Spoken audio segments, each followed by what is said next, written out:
sir. Thank you very much. Flip switch up there, Robert. You can find it on the, got it? Right there. That better? Yes, sir. I am Robert Green. I live in Warren. I'm a operator of a wholesale distributorship there, Warren Wholesale Company. We distribute cigarettes, candy, tobacco, and that's primarily our interest, a few grocery items. And I'm here today to speak on my behalf as a distributor. I'm here to represent the tobacco interest. I'm here for myself because I'm very concerned that the way this thing is written is going to cripple my business where I may not even be able to operate it. And one of the main things that I wanted to bring out is the situation with the cigarette stamps. And many of you may know, but if I want to purchase cigarette stamps from my company to stamp the cigarettes that I'm going to sell, I set up an electronic draft with the state of Arkansas. The money's taken out of my account, then I get the stamps, I fix the stamps to each package, and then I sell the cigarettes with the stamps on them and hopefully collect my money. So the money is in the state's coffers before I ever even sell the cigarettes. And my point being, with this large an increase of 56 cents or $5.60 a carton, a roll of the cigarette stamps that I've been purchasing for $17,700 is suddenly going to become $34,500.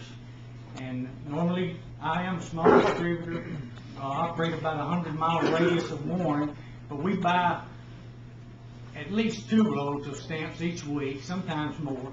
But that $34,000 expenditure I've had each week is suddenly going to become $69,000. And I understand that we are also faced with a federal excise tax that's supposedly going to be $6.10 a carton. So you're talking about a total of $11.70 that a carton of cigarettes is going to increase. Based on the amount of my inventory that I have to maintain, and I assure you I keep the least amount of cigarettes that I can because they're so expensive, that's going to make my inventory turn into, it's going to increase approximately $225,000. My accounts receivable will increase accordingly. And I'm sure my insurance will have to increase because of the inflated inventory. My point being, I'm going to have to come up with $300,000 or $400,000, maybe $500,000 to keep operating the way that I am operating presently. And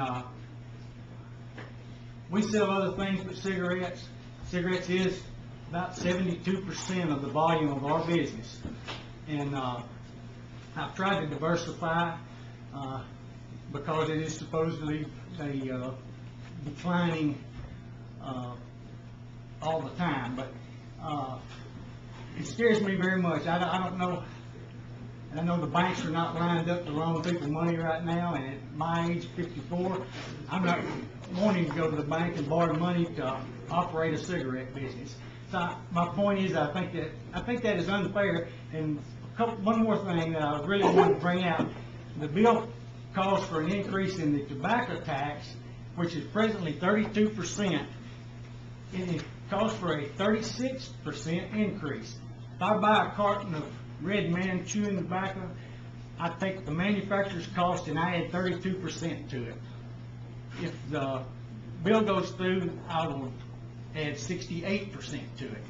And come on, 68% tax on anything, if you like it or not, that is obviously excessive, I would have to think.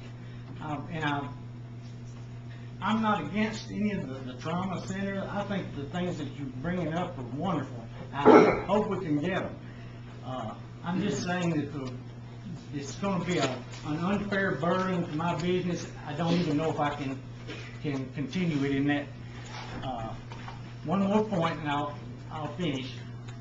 It's my understanding that in 2007 we had over $700 billion surplus, $700 million surplus, almost $1 billion. This year, I understand, I've watched it closely, and I've noticed that each month, except for May and December, we've had another increase, and that increase is over a year that we had a $700 million increase. I'm questioning whether there needs to be a tax at all. And if so, so be it, but please consider us small distributors. We've got 14 employees there in Warren, and families included. There's about 40 people that would be directly affected by this, and I just appreciate your consideration. If we've got to do it, let's do it a different way and bring it in gradually or something. Don't cram $5.60 a carton down our throats at once. I don't think we can survive it. Thank you very much. Thank you, Mr.